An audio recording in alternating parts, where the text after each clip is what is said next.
welcome to my channel. I'm the City Witch. Today I have a very special book review for you guys.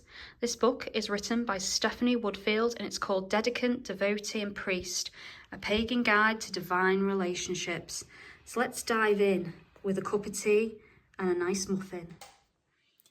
Dedicant, Devotee, Priest. Well, what can I say about this book? First of all, I thought this book was very well presented, organised into 3 sections, and is definitely simple to follow and understand. She doesn't overcomplicate the way the book is laid out, and by dividing it into 3 sections, you can clearly understand whether you are a dedicant, devotee, or whether you wish to become a priest or a priestess of the divine being that you are working with. Let's have a look at the back of the book and see what she has to say. So, build a relationship with the gods at every level of devotion. On any spiritual path, we seek a long, strong connection with the gods. But do you know how to truly develop a relationship with them? This book guides you in serving the divine on 3 meaningful levels that go beyond just petitioning the gods for magical or personal support.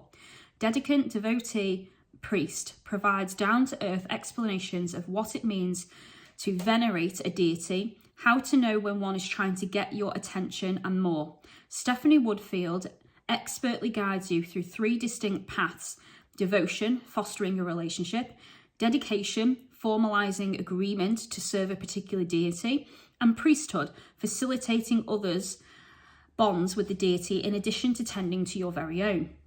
This book serves as a roadmap to your own unique journey and even includes full rituals to help enrich your spirit and set the tone for the divine relationship that you desire.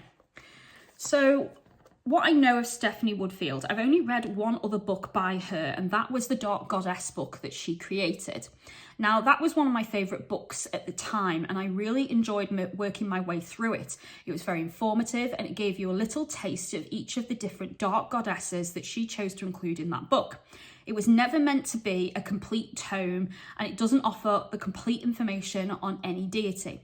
It was just about offering you a taster, a meditation, a way to connect and sample that deity's energies and ask that deity if it wished to work with you, or if you yourself struck a chord with that deity. So is there something about that deity, their story, their mythos that you liked? I personally really enjoyed that first book, and I do highly recommend it.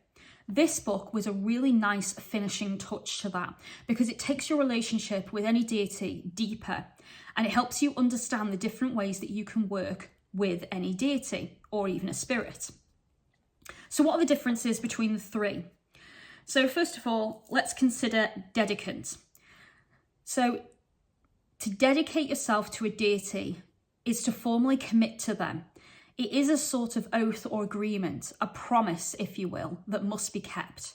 Any agreement you make with a deity as a dedicant is binding and truly important and really serious and should be taken seriously. So as she points out on the back of the book, to be a dedicant is formalizing an agreement to serve a particular deity. So you are choosing in your personal practice to serve that deity, to include them more wholly in your life and let them start to make changes to your life on your behalf. They become part of the family, somebody very, very important to you, and you must maintain their altars and shrines on a daily basis and make daily prayers to them. So it's quite a commitment to make. Now, when I was working through this book, I did realise that one of my relationships with the deity I have, which is Hecate, has actually developed from devotee into dedicant and is being pushed into priestesshood. I don't know if I'm quite ready for the priestess bit, because that is being in service to the deity. Whereas at the moment with dedicants, there is already a certain level of that going on, but also a certain level of devotion as well, where she helps me out and I help her out. It's a scratch your back, scratch my back kind of situation.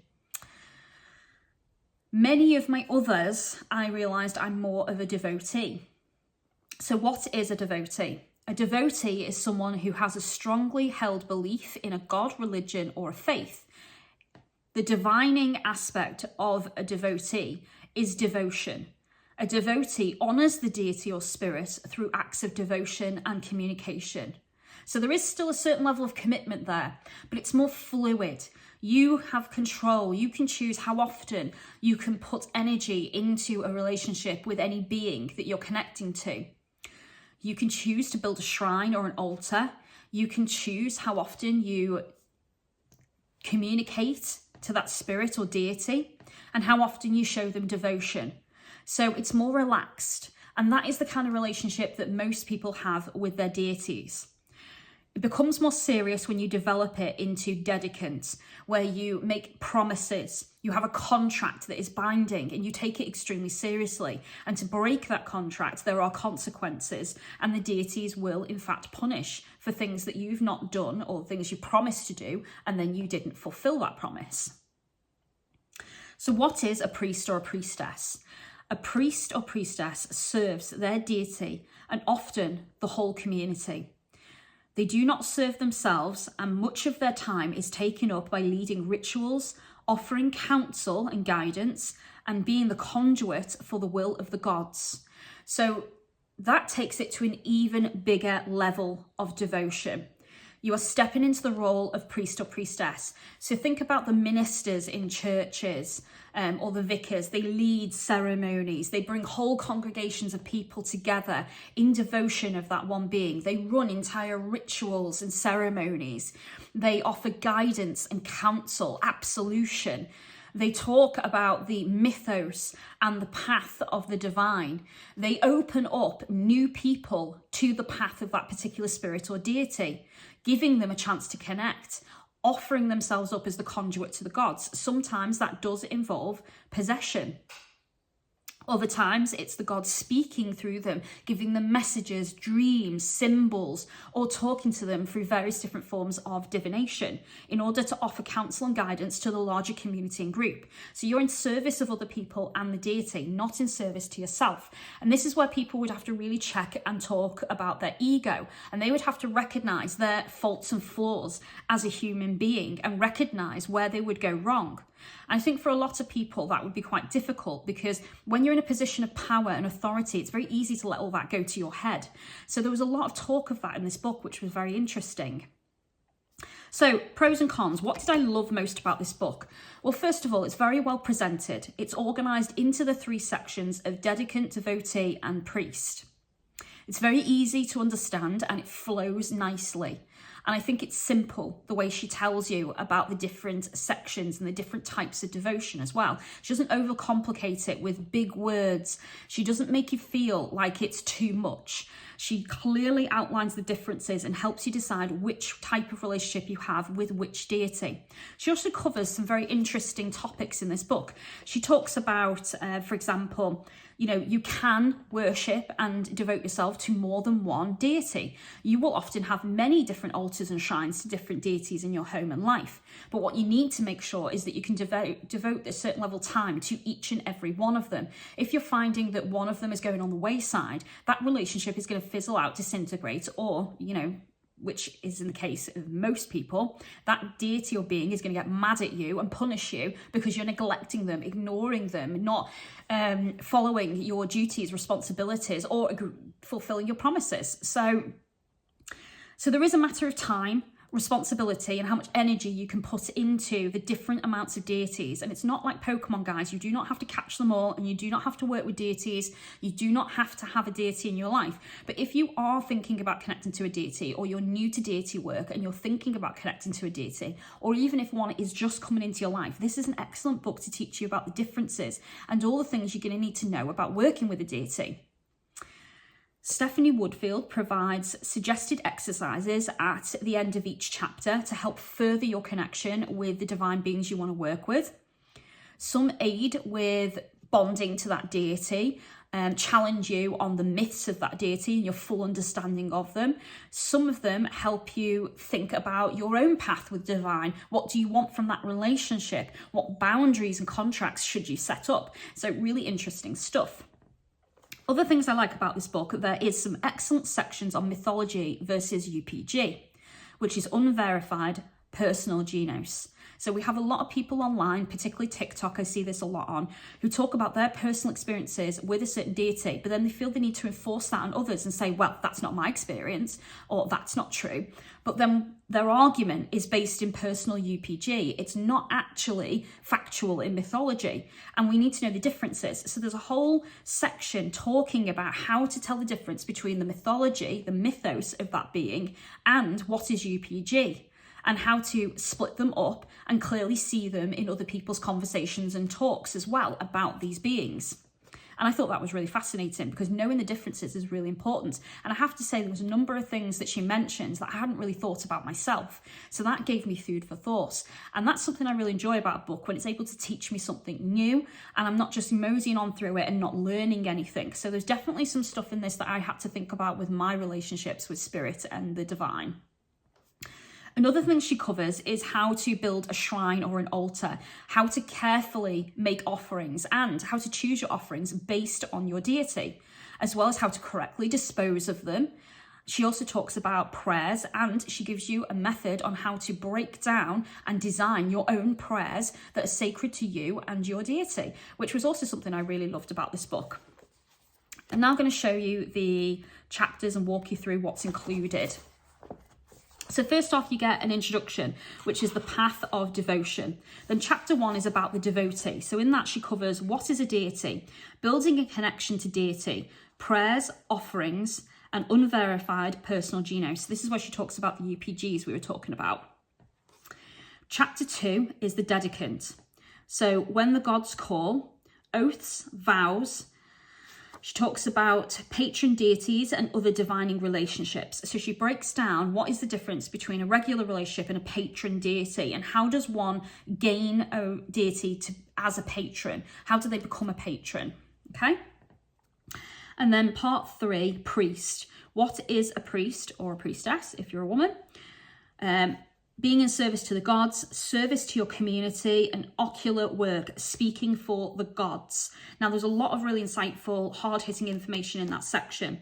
I think many of you will probably find that you are most likely a devotee.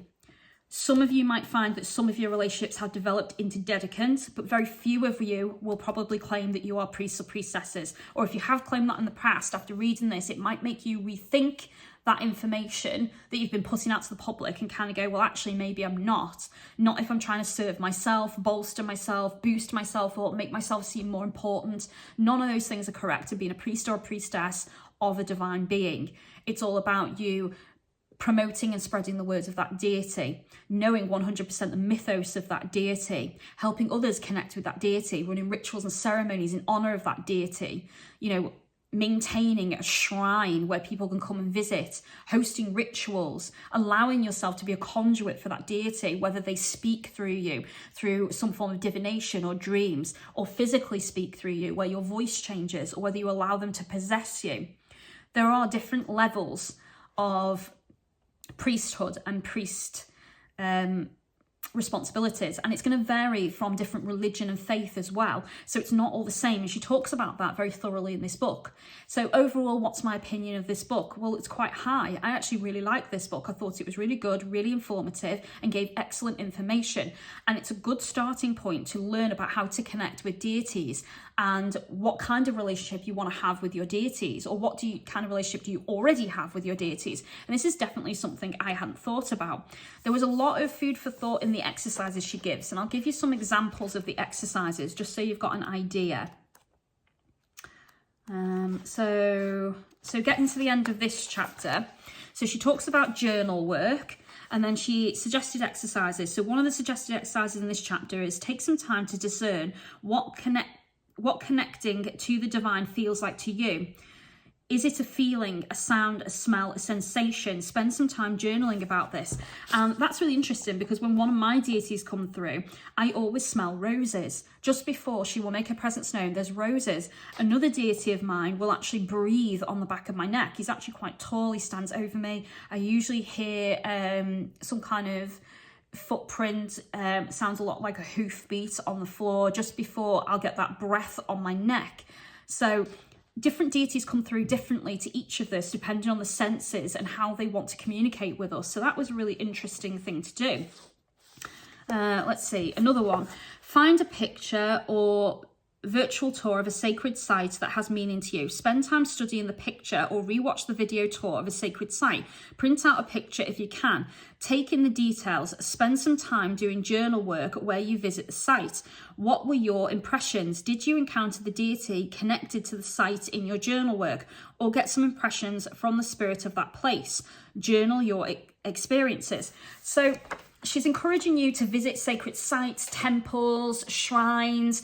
If you go on holiday somewhere, try and connect to the local divine spirits, try and feel that energy and, you know, see what that energy is all about. And then she's giving you exercises that if you can't physically do that, maybe watch a video upon that sacred site. And how did it make you feel? Did you feel connection coming through? Could you feel the energy of the divine being there? Now, when I did that section, when she was talking about connecting to a divine spirit, I personally went to the Minerva shrine that's in my local hometown, because it was overrun by Romans back in the day. We have Roman walls, we have Roman built churches, sacred sites, and of course we have a shrine to Minerva, which, as we know, is a goddess of wisdom and war and battle, and she has a sacred shrine. It's very, very degraded now, and I will try and do a little video on it if anyone's interested.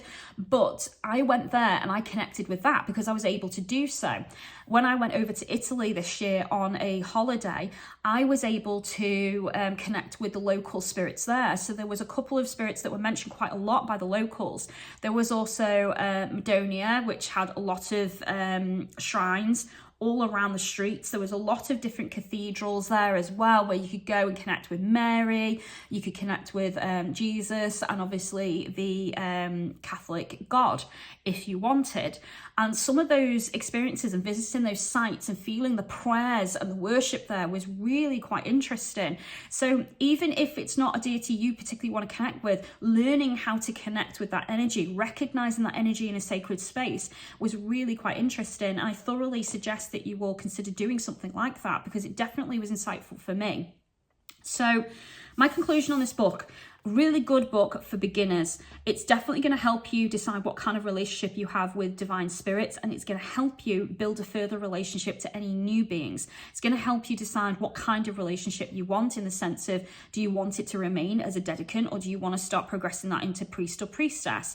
You know, are you already a priest and priestess, and have you been struggling with that? And then do you want to further increase your ability as a priest and priestess and perfect your skills? There was a lot in this book to cover, but my personal favourite section by far was definitely the bit about mythos versus UPG, because that was something I hadn't really thought about, and something I see a lot of online, and knowing the differences and recognizing that was really insightful to me in my craft.